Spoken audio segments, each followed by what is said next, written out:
Hey guys, Modern Philosopher here. Today I'm talking about the cycle of education.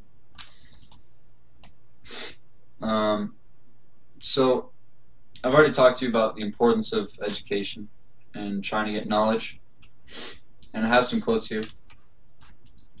Aristotle said, "The roots of education are bitter, but the fruit is sweet."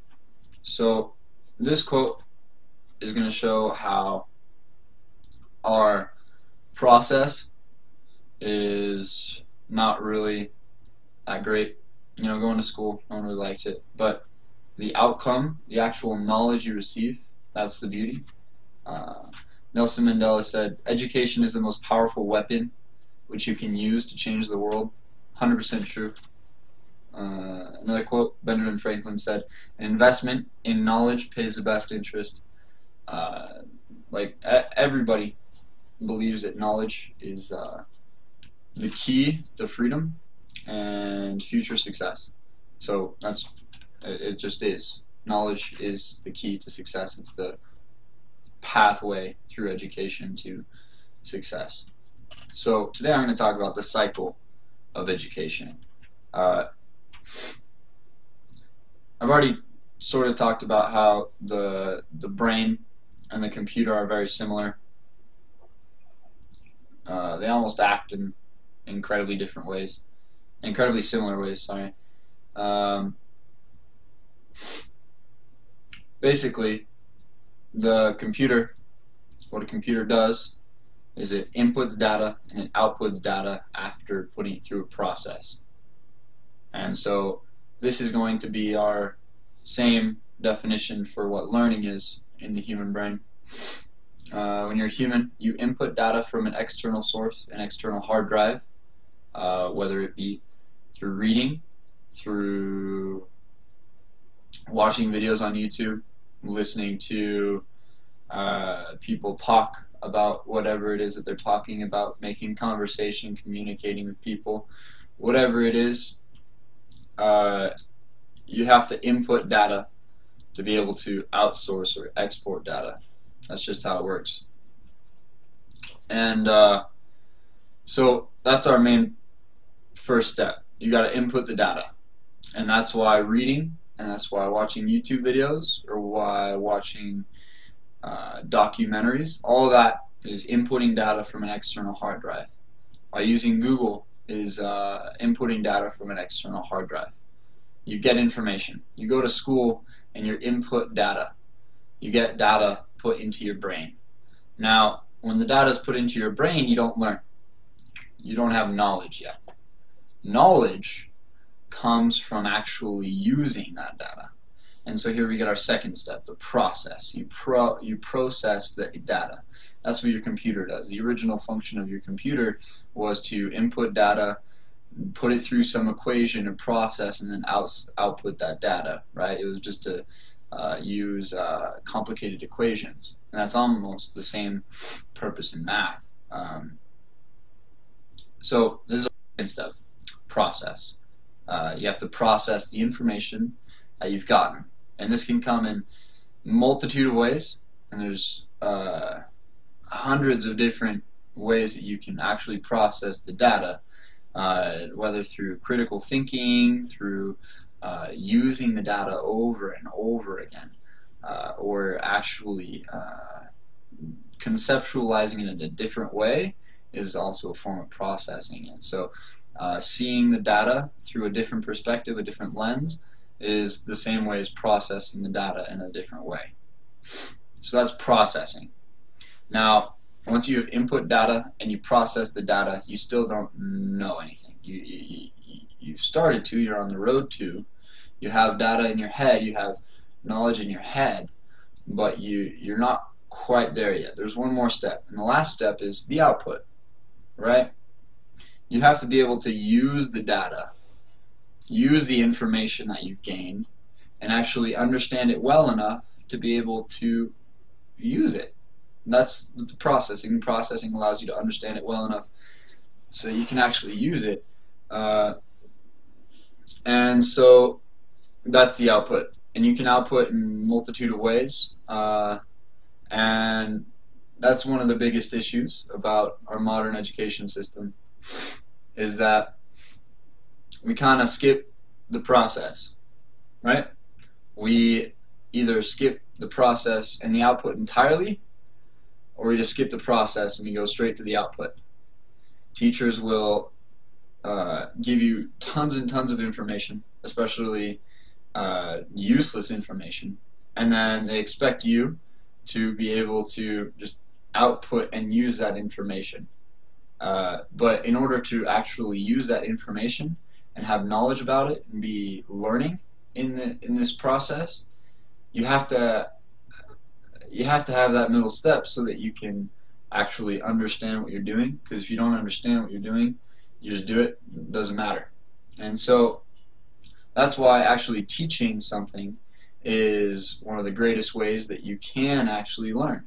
Because when you teach, you're outputting data, you're processing data, and you're helping someone else input data. So you're getting all three steps, and you're being benefited by the two latter steps, and you're helping whoever it is that you're teaching get knowledge about the two first steps. And so it's a cycle, right? Whatever data you output, someone else will input, and that's why education is beautiful. It's a cyclical thing, and that's how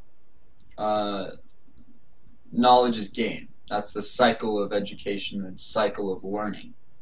Learning is incredibly important.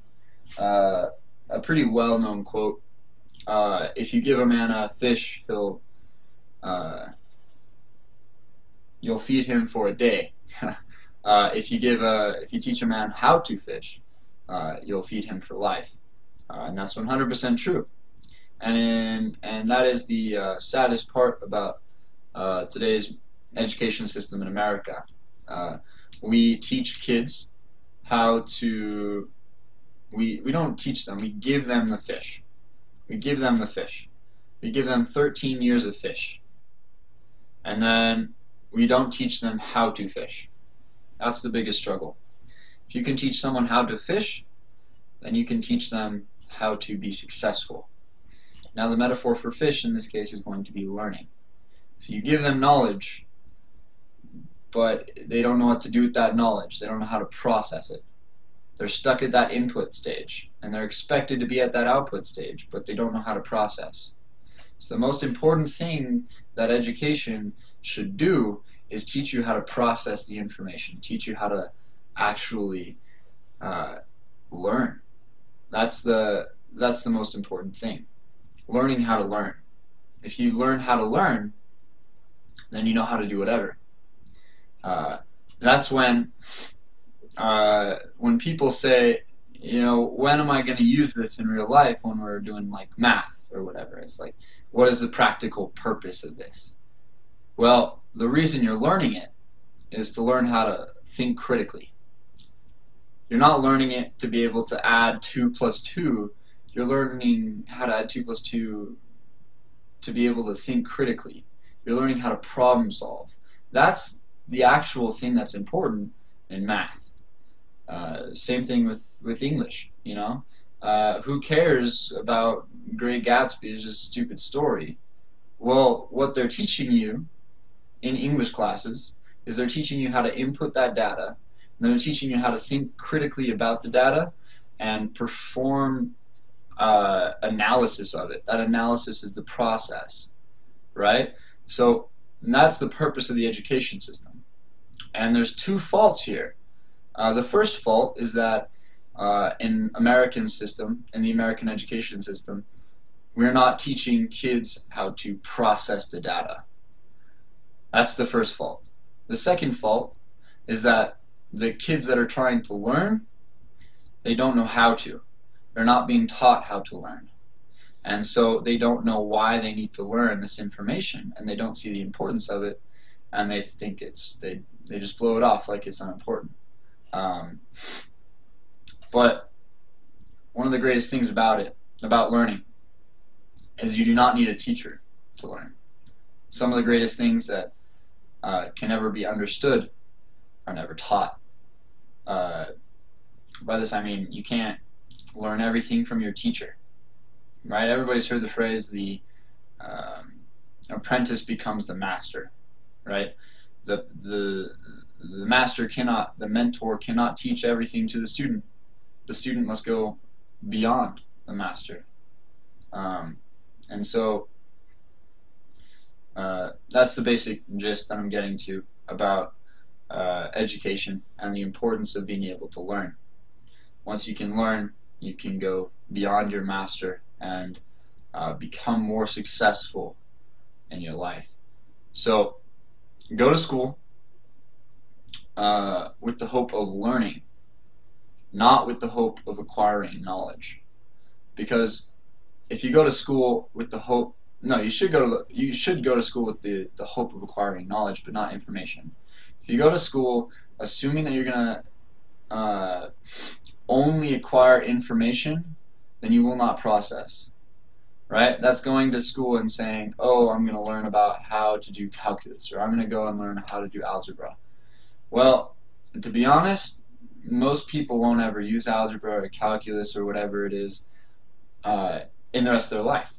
Most people will never read The Great Gatsby. Most people will never read Present Check. Most people won't in their future. The reason that we do it is because you learn how to think critically, and you learn how to think in a different way.